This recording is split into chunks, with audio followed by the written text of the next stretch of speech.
We are back on Taking Care of Business on Kern Radio Newstalk 1180.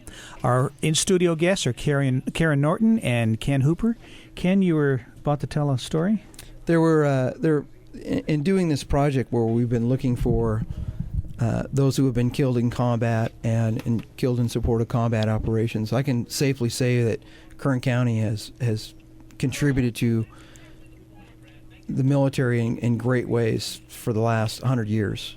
In 1898, when the Spanish-American War broke out, they canceled graduation at Kern County High School because the entire senior class joined the Army. How'd you feel about that, Clay? Well, I came back. I'm sorry, Ken. I couldn't resist. You couldn't. Well, when they canceled graduation because there were only 3 guys in the senior class, and there was one other girl. And so they decided to mail the boys their diplomas, and they canceled graduation. So that's been the only graduation. But none of the young men from Kern County were killed in the Spanish-American War. During World War I, we've discovered that the British actually had a recruiting station here in Bakersfield down on 19th Street. Really? Yes, and they had this was the federal government allowed them to set up the recruiting station. Mm-hmm. So there were an awful lot of men coming out of the oil fields that were going into the military, both the British, Canadian, and American military. And we would look through and read the Taft newspaper, the Bakersfield newspapers, and find just short little mentions in the editorial page. It would say so-and-so from the West Kern oil field was killed today in France, or someone would say someone got a letter from someone who said that someone has fallen in France. So we take that anecdotal evidence and have to match it against actual recruitment records and see if that was proof positive that this person had done this. And at the end of the war, after the war's over in November of 1918, in October of 1919, the state of California had created a commission to go statewide to find out what was the total numbers. The problem was you had to be an advocate for someone. You had to have someone here in Kern County to step forward and say, I believe that whoever it might be was actually killed. So you had the list published in early October of 1919, and then you had 2 people write in and said, "I'm not dead."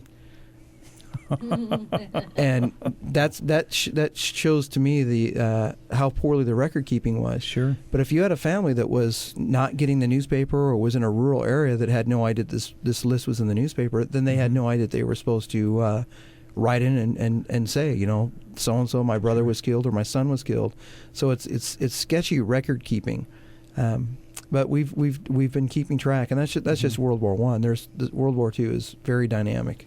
Now, this has had to have been a labor of love for you because, as a history teacher, I know for me, I'm a frustrated history teacher. I've always wanted to be one and ended up getting sidetracked along the way. But it would be fascinating to go through those records and to see the lives of people and what happened to them and kind of trace back their stories. It's this project will be with me for the rest of my life. I know that. I'm too deep into it. My students are too deep into it. And this year I have a class of 2011, but it goes back to the class of 07, 08, 09, and 10. They've been building off of each other. Plus, the help from people from the Historical Society, Carla Everett and Larry Peel, just sitting down, reading microfilm, going through. The Kern County Museum has helped us tremendously. Going through their records, they would trip over a book or a photo album or a scrapbook. The Beale Library, the local history room, Christopher Livingston has helped tremendously. And a lot of the stuff isn't electronic. You got to sit down and do some hardcore reading to be able to find some of this information. Sure. Karen?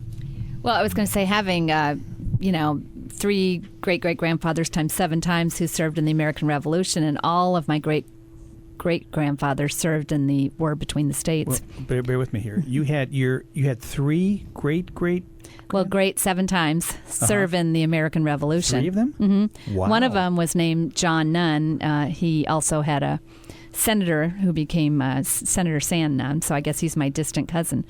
But I was going to say the interesting thing is you have to do research to be in those groups. And so I have the records, basically the records of service of all of my relatives. So people on their own can get it. I got it from the National Archives or for the ones that served in the Confederacy. I got it from the Daughters of the Confederacy, and the DAR book has some of them listed. So it really does take having somebody in your own family. So if somebody has somebody in their family that they know of that has that was killed in combat, we would appreciate knowing it, and then we'll cross-reference it and make sure that we have it listed with Ken's group. I don't want to do a DAR commercial, but it's interesting. You can do that kind of research. My girlfriend did the research on Ancestry.com and traced it all the way back to her. She has a distant relative that was George Washington's neighbor, and George Washington actually did the surveying for him on a piece of land that he owned in Virginia. Well, that's what's interesting is you actually know some of the stories, and so that's what I think has happened with Ken and some of his students. They've learned some of the stories of some of these people, and you get emotionally invested in what has happened. Now, you had sent me an article on the Gold Star moms at the memorial. Could you tell that story? Yes. Well, recently we want to have different events at the memorial to honor different groups, and the most recent event we had was to honor the Gold Star mothers. And we have the head of the Gold Star mothers here in town is Gay Takin, is that her name? And her son had served in Vietnam, and she was never able to. He died, and she just has it's tragic. Every mother that lost their son in Vietnam. So they came, and it was just, I wasn't there that day. Were you there that day? I'll have Ken talk about it. So I wasn't there, but I did talk to her, and I know she just was very appreciative of what they did. I'll let Ken talk to you about it. The article that talked about a meeting between her and a mom from Iraq who had lost a... Yes, the Gold Star Mother event is because the old Gold Star Mother plaque that used to be in downtown Bakersfield at the old Federal Building is going to be placed at the Kern Veterans Memorial Plaza at Truxton and S Street by Amtrak station. And so the ceremony we had on October 1st is the National Gold Star Mother's Day. And so Mrs. Naka was there, and current mothers who have lost their sons in Iraq and Afghanistan were there, and they were able to make a very intense connection at the event. So let's give out an address here of if folks want to contact the Kern Veterans Memorial Foundation. The mailing address is P.O. Box 11325, Bakersfield, California 93389. And the website is kernvets.org. And that website will take you to a whole list of information on how to donate. And right now we're doing a campaign to have people sponsor someone for $300. But any amount will do. Any amount that we can get from folks, any amount that they're comfortable in giving. And above and beyond $300. We've had people come forward with some very substantial money, and it's very heartfelt. Now, talk about what that $300 sponsorship gets people. Well, the $300 sponsorship, we have dog tags, and each dog tag has the name of a fallen hero. So if you would like to sponsor one of those names, you may know somebody. I just had somebody the other day sponsor Lester Barancini, who died in the last 10 years. And but you may know somebody or you may not know somebody. You will get a dog tag with the name of one of our fallen heroes from Kern County. And you can have more than one person sponsor one soldier. Right. Correct? So Ken was saying earlier that Cody Prosser, so far he has 3 people that have sponsored him.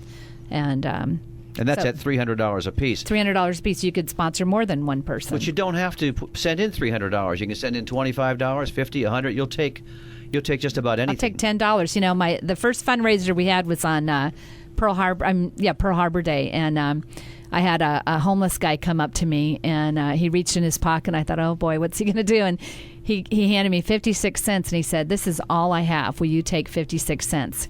And it just almost made me cry. So I thought, yeah, that's great. So I'll take anything. Oh, yeah. Now, was he a veteran or? He didn't say. He just was kind of mumbling, and he said, I appreciate veterans. And he just kind of walked out of nowhere and reached in his pocket. He said, "This is all the money I have in the world." And I thought, wow, he's giving me everything, and that probably was everything. Can we carry you through for one more segment?